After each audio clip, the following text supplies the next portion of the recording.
David, welcome back to carburetorsandmore.com, 832-221-4007. All right. I don't work on the interior, David. I do testing. But let me tell you what I saw. When this carburetor came in, I put him on this test engine. Does it show that right there? No, but hang on.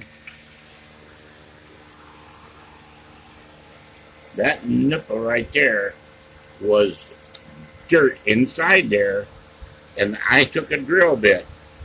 I mean, it wasn't so hard like drilling a piece of wood, but it was dirt. And I whistled, what like that, and cleaned it all out, stuff like that, wrote air in it. And that was after we tested it, it wouldn't run.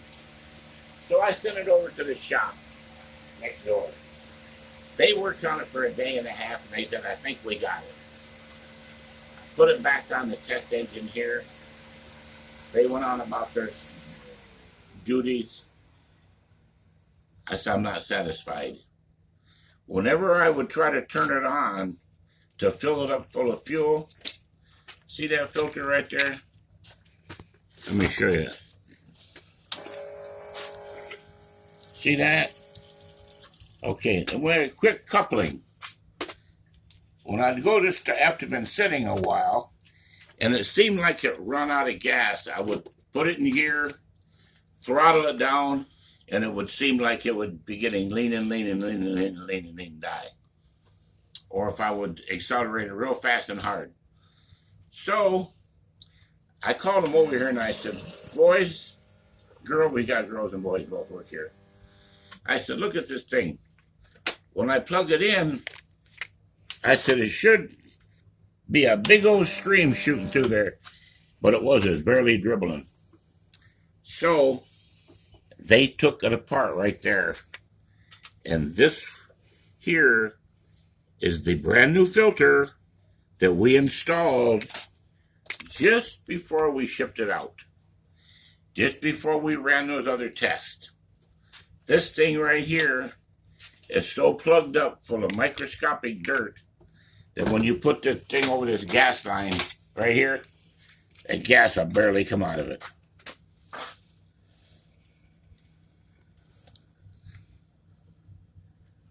I got it. It's supposed to have a rubber gasket there, but you can get the idea. Look at that.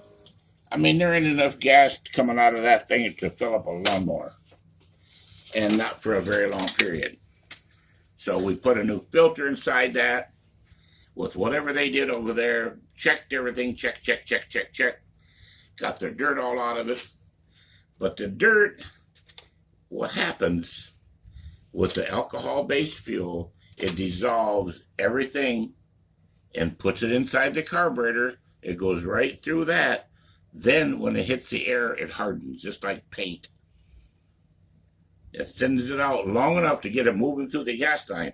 Now, getting back to this thing here. This thing here, it looked to me like it was either whatever you had hooked to this, it was sucking dirt. But I couldn't figure out why it would suck that large of chunks. So I theorized that this carburetor was either dropped or set up on a dirty bench and pushed along, or something, either in installation or removal or something, because it was definitely plugged full of dirt. But you could blow it out fairly easy. Now it's all clear and everything else, so on and so forth. It's got a lot of suction, nice and clean inside and outside. But I'm telling you right now, that was plugged up.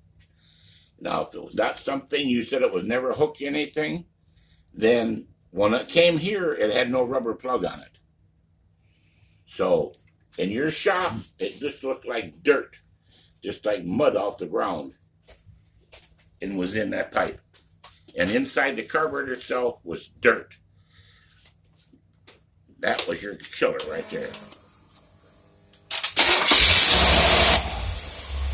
Now it runs like it should. You can sit there and let it run for hours with the dyno on it, full load. It never slows down, never sputters, starts right up, shuts right off, starts right back up. Okay, that's just so smooth and easy.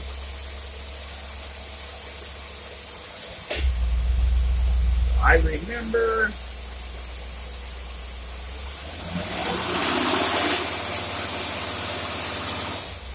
I don't know whether you called by phone or I know you were quite rude in your emails, blaming everything on the carburetor and so forth.